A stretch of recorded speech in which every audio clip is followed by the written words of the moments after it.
বান্দার যত অপরাধ, পাপাচার, গুনাহ, অন্যায়, বিচার, এগুলো সব আল্লাহর দরবারে উঠানো হবে। বান্দার সমস্ত বিচারগুলোকে 3 ভাগে ভাগ করা হবে। 3 ধরনের বিচার আল্লাহ রাব্বুল আলামিনের আদালতে কিয়ামতের দিন হবে। এর মধ্যে কিছু আছে বান্দার হক সংশ্লিষ্ট।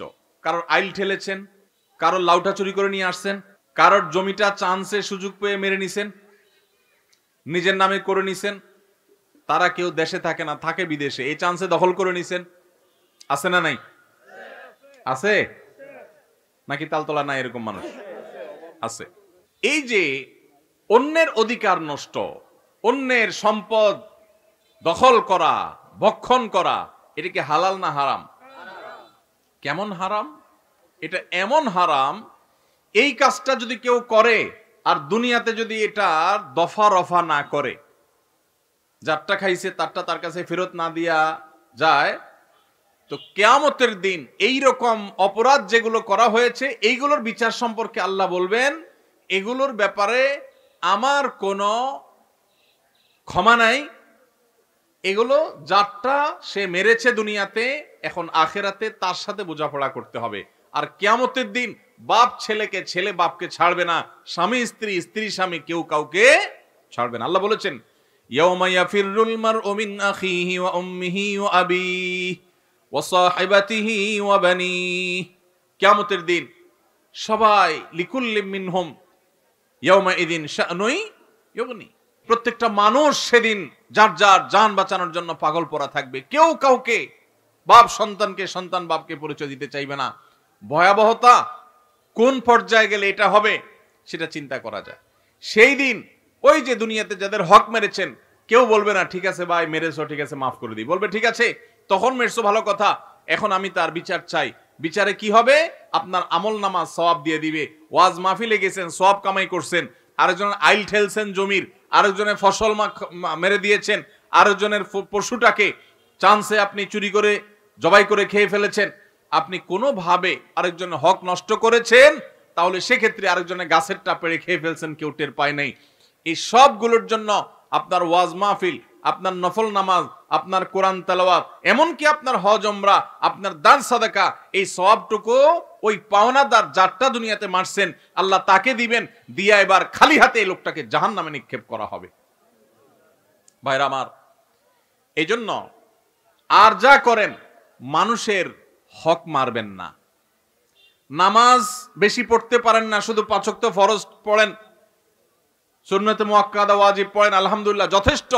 আখিরাতে মুক্তির জন্য নফল নামাজ না পড়লেও মুক্তি হতে পারে। কিন্তু যদি নামাজে পড়েন, আইলো ঠেলেন, নামাজে পড়েন, আরেকজনের জমির জিনিসপত্র দখল করেন, আরেকজনের গাছের নারিকেলটা, সুপারিটা, ডাবটা, আমটা, জামটা চান্সে নিয়ে নিছেন, কেউ টের পায়নি, নিয়ে আয়সা খায়া এরপর ওযু করে সুন্দর করে নামাজে চলে আসছেন। আল্লাহু আকবার। ওয়াজ মাহফিল আয়সা বসে আছেন সেই দুপুর থেকে, কোনো লাভ হবে? কোনো লাভ হবে? হবে না। মুসনাদ আহমদের এই হাদিস থেকে আমরা জানতে পারলাম, নবী সাল্লাল্লাহু আলাইহি সাল্লাম বলেছেন, কিয়ামতের দিন বান্দার হক নষ্ট করে যারা আসবে এদের কোনো ক্ষমা নাই, কোনো ক্ষমা হবে না।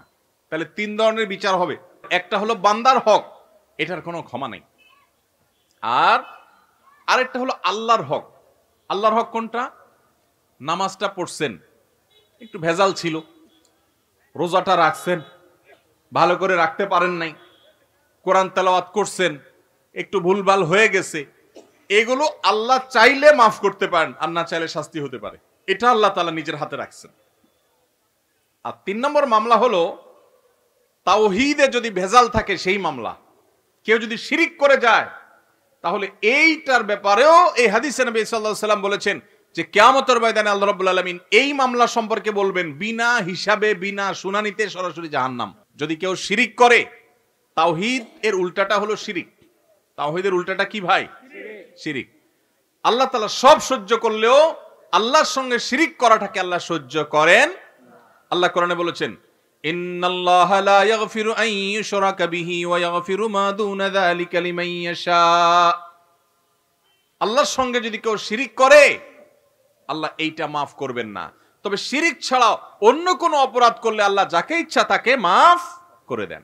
এই জন্য ভাইরা, আমরা শিরিক থেকে বেঁচে থাকবো তো ইনশাআল্লাহ?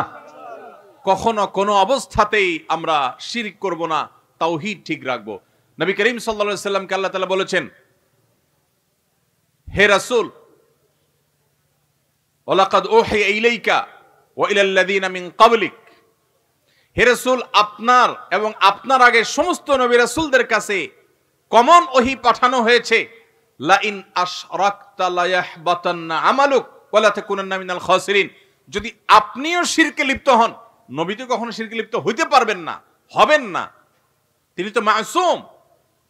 আল্লাহ তাআলা শুধু বোঝার জন্য বলছে যে যদি শিরকে লিপ্ত হন আপনি, কথার কথা, বা কেউ যদি শিরকে লিপ্ত হয়, লা ইয়াহবাতান্না আমালুক, তাহলে আপনার আমল পর্যন্ত বরবাদ হয়ে যাবে। নবীও যদি নবী শিরকে লিপ্ত হতে পারেন না, যদি শিরকে লিপ্ত হয় তাহলে আল্লাহ রাব্বুল আলামিন বলেছে আপনার আমলও বরবাদ হয়ে যাবে। যত নামাজ পড়েন, রোজা রাখেন, হজ করেন, উমরা করেন, দান করেন, সাদাকা করেন, ওয়াজ মাহফিল করেন, ওয়াজ মাহফিল শুনেন, কোরআন তেলাওয়াত করেন, সব বরবাদ হয়ে যাবে যদি আপনি শিরকে লিপ্ত হন, এবং আপনি ক্ষতিগ্রস্ত হয়ে যাবেন, আপনার কোনো লাভ হবে না, আখিরাত পুরা বরবাদ হয়ে যাবে যদি শিরিক হয়। এজন্য তাওহীদ ঠিক রাখতে হবে, শিরিক থেকে বেঁচে থাকতে হবে। নবী করিম সাল্লাল্লাহু আলাইহি সাল্লাম বলেছেন, কোন মানুষ যদি আল্লাহর ইবাদতের মধ্যে কোনো পার্টনার সাব্যস্ত না করে, এখানে যদি কেউ কোনো প্রকার শিরিক না করে, কোনো প্রকার আল্লাহর তাওহীদের বিরোধী কাজ না করে, তখন আল্লাহর উপরে আবশ্যক হয়ে যায় এই লোকটাকে জাহান্নামের শাস্তি না দিয়ে জান্নাত দেওয়া। আল্লাহর হক হলো শিরিক ছাড়া আল্লাহর ইবাদত হবে, শিরিক ছাড়া আল্লাহর ইবাদত হবে। এটা কার হক? আল্লাহর হক। আপনি এই কাজটা করছেন তো আল্লাহর মেইন হক আদায় করে ফেলেছেন। আর আল্লাহর এই হক যদি কেউ আদায় করে, তখন বান্দার হক হয়ে যায় আল্লাহর কাছে তাকে জান্নাত দেওয়া। এজন্য আমরা শিরক থেকে বেঁচে থাকবো তো ইনশাআল্লাহ। আস-সুন্নাহ ফাউন্ডেশন, উম্মার স্বার্থে সুন্নাহর সাথে।